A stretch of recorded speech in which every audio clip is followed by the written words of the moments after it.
Hello, today I want to talk to you about birth plans and why I think they are so important. So important, in fact, that I've decided that we're going to actually give away our birth plan set from now on for free. Why do I think it's so important? Well, first of all, why do people think it is not? How many times has someone said to us recently, well, it's not a plan. You can't plan a birth. You can put down your preferences or proposals. Okay, here's something to think about. If I want to do an extension on my house or a loft or something at the back, I will plan that. I will have a full plan, including finances, who I'm going to use, everything, and a contingency in place. I would never just propose. I have some preferences for major building works. I plan my career. I didn't have preferences, proposals for my career. I can plan what I want for dinner and what I'm going to feed the kids. So I can plan birth. You can plan birth. We're not saying that this is exactly how it's going to happen. The art of a birth plan is the fact that you need to do your research, okay? It is a snapshot of you. Unless you have a continuity of care model or you've hired an independent midwife and therefore have continuity of care anyway, your birth plan is the first thing anyone will see about you. So it's an introduction to you.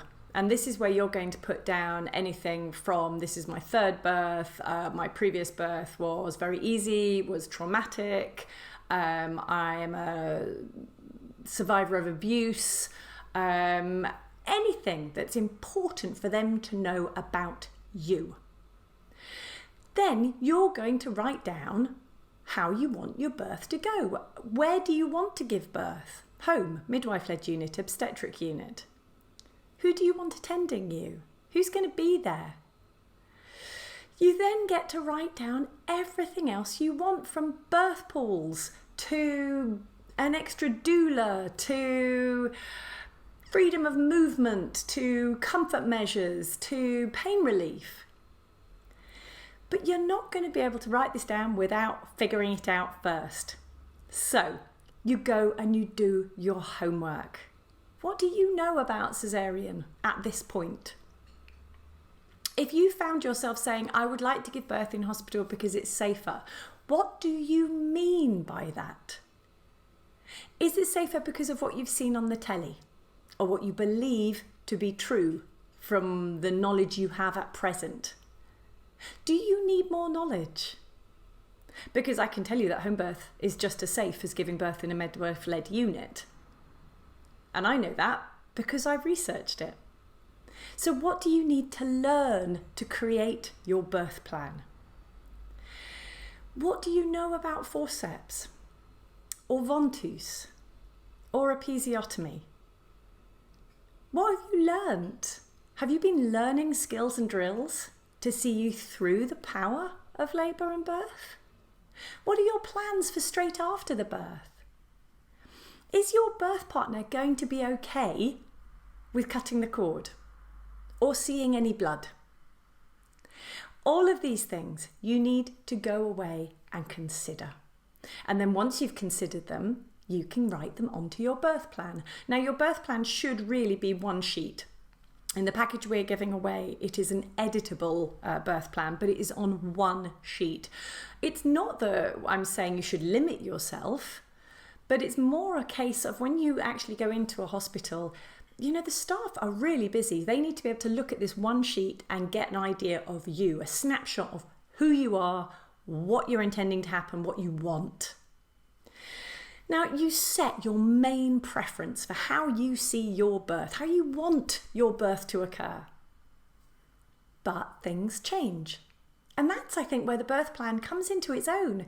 Because to make it, you've had to go away and research. You're now far, far more knowledgeable about bumps in the road, changes, other things that might happen.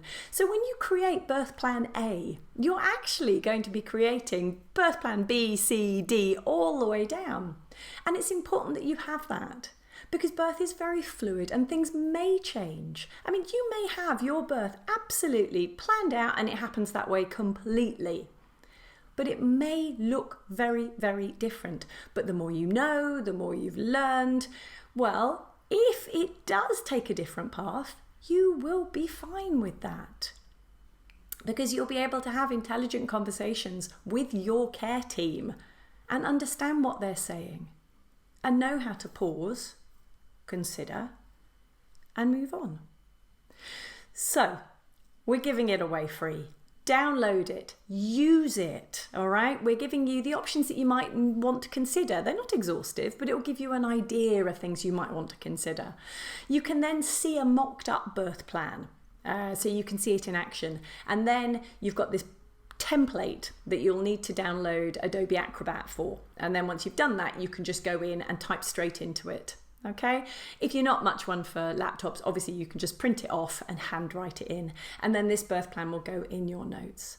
I do believe you can plan a birth.